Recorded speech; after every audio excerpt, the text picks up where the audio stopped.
Right, so today, well, kinda wrong, but we're doing some stuff here. He pulled out the coilovers from the 120, and we're going to carry this by a fella to see if he can reseal it. And we're going to drop the drive shaft by Darren 360 Auto to change the universal joint. Right, so it's a short video, but you know how it is go.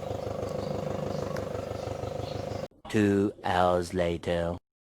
It's seen. Good. Right, rusty Kyla there. So I bring back the coilovers from the fella, but he say he can't rebuild it because the seal, he can make a seal fit, but he say the seal he didn't guarantee now. He had no guarantee on the seal. And to import a seal, the original seal kit he say it gonna be real expensive.